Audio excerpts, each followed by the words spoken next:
Bom dia! Primeiro ano do Colégio Unifor. A aula que está sendo gravada de agora é a aula do dia 19 de junho, sexta-feira. Mas que aula que o professor vai dar? Eu fiquei pensando e achei melhor eu fazer uma revisão, né, uma correção do simulado que vocês fizeram nesta semana, que é o simulado com 4 questões que vocês fizeram na terça-feira. E o que eu vou fazer, então, nessa aula do dia de hoje? O professor Wesley vai corrigir o simulado. E, ao mesmo tempo, nessa correção do simulado, a gente vai fazendo uma revisão, né? A gente vai fazendo, como dizia Platão, uma reminiscência, uma relembrança, uma recordação daquilo que nós já estudamos, né? Então, meus queridos alunos do primeiro ano, essa aula de hoje, então, é a aula da correção e, ao mesmo tempo, revisão do simulado que vocês fizeram nessa semana, na terça-feira. Mas e o que o professor vai gravar? A live que o professor vai gravar? A live, então, corresponde à correção dos exercícios da última aula, que foi sexta-feira retrasada. Porque sexta-feira passada nós não tivemos aula. Vocês lembram disso? Então, nós vamos fazer a correção do simulado e na live nós vamos fazer a correção das tarefas, tá certo? Outra coisinha, o professor então vai depois selecionar algumas questões relacionadas às questões do simulado, né? Eu vou colocar mais algumas questõezinhas na sua tarefa para a gente fixar mais ainda, ficar mais seguro nessa matéria que nós acabamos de estudar, que é a filosofia helenística. Então, no simulado caiu a filosofia helenística e o professor vai dar mais algumas questões relacionadas à filosofia helenística, só para a gente, então, fechar com chave de ouro a filosofia helenística. O professor agora ele vai compartilhar a tela com vocês do simulado. Então nós vamos agora, então, lendo, interpretando, né, e colocando os pontos essenciais, né? E aí, espero que vocês estejam vendo, né, a tela. Então, simulado do Colégio Unifor. Nós colocamos 4 questões. Então, a primeira questão é uma questão que está relacionada à filosofia de Epicuro. Tá? Então, o professor sempre gosta, quando eu falo sobre as minhas provas do Enem, né, quando eu vou dar aula sobre as filosofias ou as questões da filosofia que cai no Enem, eu sempre gosto de, antes de começar a ler a questão, procurar quem foi o autor da questão. Porque aí, você já sabendo quem é o autor da questão, né, a citação, ou ali no próprio enunciado da questão, você já vai saber, olha, eu lembro desse filósofo, eu sei que ele fala. Tá? Então, às vezes, antes de você iniciar a leitura da questão, né, você já lendo o enunciado ou lendo quem citou, você já vai ficar muito mais assim, ó, parece que sua cabeça vai abrir já. E aí você já vai ter uma certa segurança ao ler a questão. Então, olha lá, você vê que é uma questão de Epicuro de Samos, doutrinas principais. Epicuro, então, é um filósofo helenístico, isso você já sabe já, que nós acabamos de estudar, tá? E aí ele vai falar para nós na seguinte citação: alguns dos desejos são naturais e necessários. Aí você lembra, quais são os prazeres naturais e necessários? Ó, esse é um prazer natural e necessário. O quê? Beber água, dormir, se alimentar. É da nossa natureza e é necessário para a nossa vida. Outros, naturais e não necessários. Aí você lembra que, tipo, é comer alguma coisa gordurosa. Comer é interessante? É natural? É. Mas é necessário comer coisa gordurosa todos os dias? Não. Por quê? Porque pode atacar o seu fígado, pode causar uma obesidade, pode provocar um infarto futuramente, tá? Então, são naturais, mas não necessários todos os dias para a sua vida. e alguns que são nem naturais e nem necessários. Quais são os prazeres não naturais e não necessários? Os prazeres, então, que te prende aqui, né? Te prende aqui na Terra, como a fama, o glamour, né? A riqueza, os bens materiais, né? Um amor translocado, né? Isso seria, então, um amor não, um prazer não natural e não necessário, que causa sofrimento. Nós temos que lembrar que esses filósofos, eles buscam sempre a paz da alma e do espírito, que nós chamamos de ataraxia, e também a não perturbação do corpo, chamada de aponia. E o Epicuro é um dos que pregam mais isso, tá? A não paz, ou melhor, a paz de espírito e a paz do corpo, a ataraxia e a aponia. Então, quando ele fala nem naturais e nem necessários, mas nascidos de vã opinião, os desejos que não nos trazem dor, se não satisfeitos, não são necessários, mas o seu impulso pode ser facilmente desfeito. Quando é difícil obter uma satisfação ou parecem geradoras ou geradores de dano. Então, o Epicuro está falando sobre as questões dos desejos, né? Nós temos que lembrar que ele é defensor do prazer, mas não um prazer epicurista. Não um prazer hedonista, mas um prazer epicurista. Tem uma diferença do prazer hedonista com o prazer epicurista. O prazer hedonista é um prazer desmedido, né? Um prazer a todo custo, se está com vontade de fazer, faça.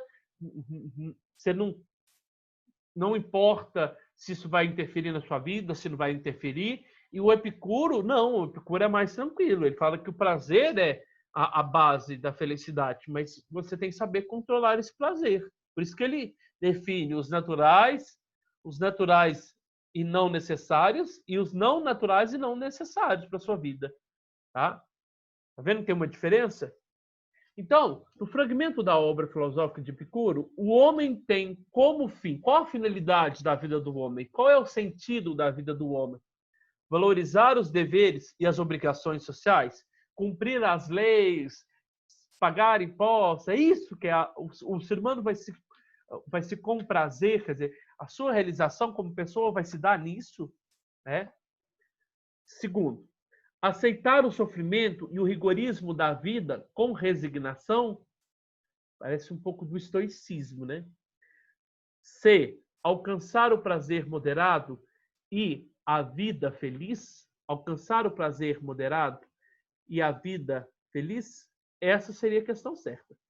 Refletir sobre os valores e as normas dadas pela divindade, Epicuro fala que a gente nem tem que ficar preocupando com os deuses estão nem aí com a nossa vida. Ele simplesmente nos fez, sei lá, no Monte Olimpo, aproveitando a vida deles, está nem aí com o ser humano. Defender a indiferença e a possibilidade de atingir o saber, isso aí é da escola pirronista, tá? Ceticista, ou cética, ou pirrônica, que defende a indiferença, né?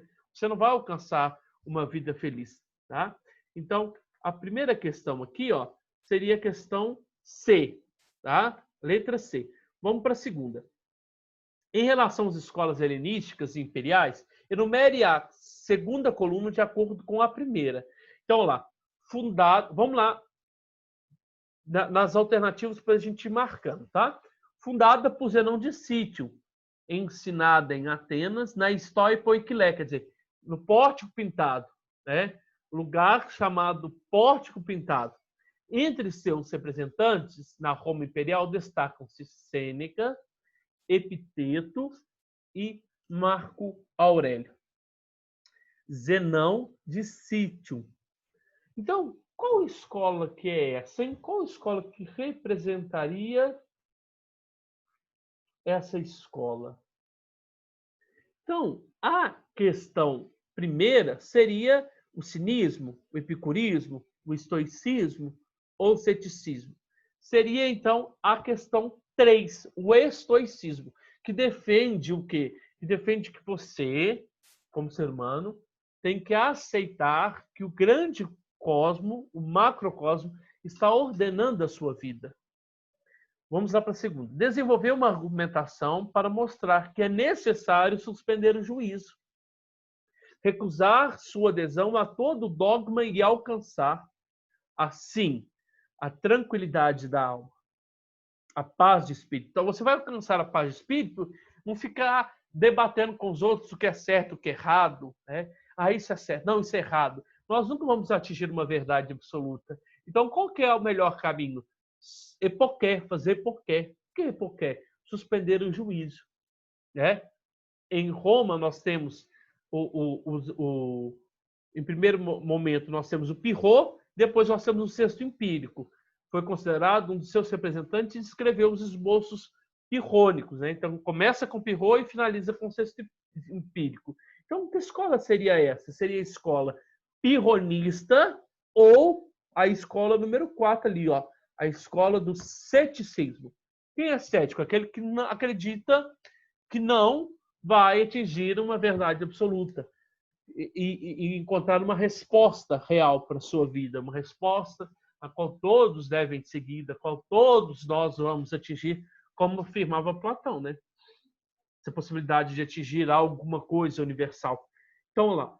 Depois, nós vamos para a terceira opção ali. Devedora da cosmologia desenvolvida por Demócrito. Então, eles acreditavam que esses filósofos aí que nós vamos falar, eles acreditavam que a alma do ser humano era composta por átomos também. Igual os átomos de Demócrito, tá? Então, porque a gente não precisava de ficar preocupando em vida pós-morte, nos deuses, porque na hora que a gente morresse, isso tudo ia se perder. O que ia se perder? Os átomos, eles iam dissipar. Então, a gente não ia precisar de ficar preocupado em adorar os deuses e prestar homenagem aos deuses, porque depois da morte, né, depois dessa vida não teria uma outra vida. Tá certo? E aí, continuando, constituiu uma física materialista e explicou que o universo é formado por átomos e pelo vazio. Em Atenas, tinha sua escola no local chamado Jardim, os filósofos do Jardim. Os filósofos que defendem, então, o prazer como vida feliz. Quem que nós estamos falando? Nós estamos falando, então, dos filósofos que seguem a filosofia, então, de Epicuro, tá? Então, vamos lá. Seus membros... isso aqui ó, não está na sua apostila, mas o professor deu aula mesmo assim, porque no terceiro ano você vai ver essa escola, tá? Seus membros menosprezam as regras sociais, não se preocupam com as normas de conduta, as leis que o povo impõe é tudo relativo, né? Tudo relativo. Você tem que, para você ser feliz, você tem que seguir o quê? O seu coração e não aquilo que o povo diz, né? Por isso, então, que nós chamamos essa escola, né? Esse filósofo, muitos achavam que ele era louco, né? Porque ele deixou tudo na sua vida, ele deixou os bens materiais, né? E ele não ligava para essas normas sociais, ele não ligava para as leis, né? O importante era ser feliz. E aí nós temos um filósofo que se destaca aí, né? O Diógenes. Então, o Diógenes, ele é cofundador, né? Porque já teve um primeiro fundador, né? De qual filosofia? Da filosofia do cinismo. O que significa cinismo? A vida de cão, a vida como cão. Né? Vocês lembram disso? Sikinos, do grego significa vida como cão. Então, a sequência dá 3, 4, 2, 1. 3, 4, 2, 1. Então, seria a resposta da letra B. Tá? Da letra B. Vamos colocar lá em cima, então, a resposta da letra... Opa, deixa eu colocar aqui letra B. Vamos continuar, então, para a segunda questão. Então, nós vamos para a segunda questão. A segunda questão, ou melhor dizendo, a terceira questão. Vamos para a terceira questão. Momento, não é uma citação de nenhum filósofo, né? Momento de transição entre o esplendor da cultura grega e o desenvolvimento da cultura romana. E caracterizou-se pela difusão da civilização grega, quer dizer, o momento em que Alexandre o Grande, rei da Macedônia, filho de Filipe, e que foi tutorado por Aristóteles, né? Então ele incutiu nessa cabeça que a cultura grega era uma cultura por excelência, era a melhor cultura, e que todos os lugares na qual ele ia percorrer e dominar, todo mundo tinha que falar, né? Comungar da mesma cultura. Qual cultura? Da cultura grega. Por isso, então, que o nome dado a esse período na filosofia significa eu vou contar a resposta. Quando a tradução significa todos falam grego, né? Todos comungam da cultura grega, tá? Então, quer dizer, uma pessoa lá da Macedônia que tinha incutido na sua cabeça que a cultura grega era mais envolvida que as outras culturas, ele começa a dominar tanto o Oriente como o Ocidente primeiro o Oriente, então ele vai instaurar nessa sua dominância, né, neste seu poder, a cultura grega, certo? Olha lá, mas preservando elementos de origem oriental, persa e egípcia, numa vasta área que se estendia do Mar Mediterrâneo Oriental à Ásia Central. Então você percebe que pega tanto o Oriente como o Ocidente. De modo geral, foi a concretização do ideal de Alexandre de difundir a cultura grega nos territórios que ele conquistava. Então, Alexandre o Grande, ele faz o quê? Ele faz o helenismo. Ele impõe a cultura dos helenos, quer dizer, dos gregos, né, para toda a região na qual ele chegou a conquistar. Então, isso trata-se de qual período? Do helenismo, do pan-macedonismo, do estoicismo, do cosmopolismo clássico ou do epicurismo? Então, a resposta certa seria a letra A. Então, nós estamos falando de uma cultura helenística, tá? Letra A. Então, vamos lá em cima, colocar a letra A. Letra A. Ok. Letra A. Agora vamos para a última questão, que é a questão número 4. Né? Ainda dentro desse contexto da filosofia helenística, na qual aparecem 4 escolas, né? Epicurismo, estoicismo, né? O pirronismo ou ceticismo. Opa, vamos lá, vamos voltar. Epicurismo do prazer, depois o ceticismo do não acreditar, do eporqué, depois o estoicismo de acreditar no ser racional, do macrocosmo, e, por último, a filosofia de Diógenes, né? Que é a filosofia, então, da miséria, né? Do desprender-se dos bens materiais, da entrega total. Então, vamos para a última questão, de Pirrot. Olha lá, Pirrot afirmava. Então, Pirrot e o ceticismo, tá? Pirrot, ceticismo, senso empírico, tá? São 2 filósofos que afirmam o ceticismo. Quer dizer, a não afirmação, a não possibilidade de chegar a uma verdade absoluta. Pirrot afirmava que nada é nobre nem vergonhoso, justo ou injusto. O que, da mesma maneira, nada existe do ponto de vista da verdade. Que o homem não vai atingir a verdade. Que os homens agem apenas segundo a lei e o costume, nada sendo mais isto do que aquilo. Ele levou uma vida de acordo com essa doutrina, nada procurando evitar e não se desviando do que quer que fosse suportado.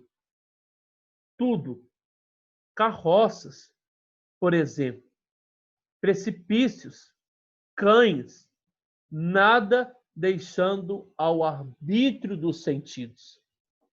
Ele falou, não tem sentido de eu ficar jogando. O que é aquilo ali que eu estou vendo? É uma carroça? Não, é um cão. Não, suspende. Para de ficar nessa tentativa de ser o melhor da argumentação, ser o maior, de atingir uma verdade absoluta. Isso é impossível ao homem. O ceticismo, conforme sugerido no texto, caracteriza-se por. O que é o ceticismo? Então vamos lá. Letra A. Desprezar qualquer convenções e obrigações da sociedade. Isso é o filósofo de Diógenes. Tá? Diógenes que desprezava, tinha uma vida desprendida de bens materiais e das convenções sociais. Então, seria a resposta certa para o filósofo Diógenes, ou para o cinismo, não para o ceticismo. Atingir o verdadeiro prazer como princípio da vida, como princípio e fim da vida feliz, não, isso seria epicurismo. Defender a indiferença e a impossibilidade de obter alguma certeza, alguma verdade, sim, seria essa a resposta certa aqui. Vou grifar ela aqui para a gente ficar bem claro. Tá? Aceitar o determinismo e ocupar-se com a esperança transcendente, a isso, a esperança transcendente, olha, a esperança transcendente, algo que transcende ao ser humano, o macrocosmo, no caso, seria, então, a filosofia então dos estoicos. Agir de forma virtuosa e sábia, a fim de enaltecer o homem bom e belo, não, isso não tem nada a ver. Tá? Então, a resposta certa seria C. A impossibilidade de atingir uma verdade, atingir um conhecimento verdadeiro, conhecimento seguro, conhecimento na qual todos deveriam atingir. Então, a resposta do seu gabarito deveria ser primeira questão C, segunda questão B, terceira questão A, quarta questão, letra C. Espero, vou fechar aqui, não vou salvar, né? Eu espero que você tenha entendido. Espero que você tenha entendido esse simulado, né? Espero que você tenha conseguido fazer esse simulado, tá? Desde já, eu desejo a você um bom dia. Fiquem com Deus. Fiquem em casa, porque logo, logo isso tudo vai passar e Deus vai nos abençoar, que daqui a pouco nós estaremos juntos. Tá certo? Fica aqui o meu abraço, o meu apreço e o meu carinho. Um grande beijo, um grande abraço do professor Wesley a mim. Espero você sexta-feira, tá?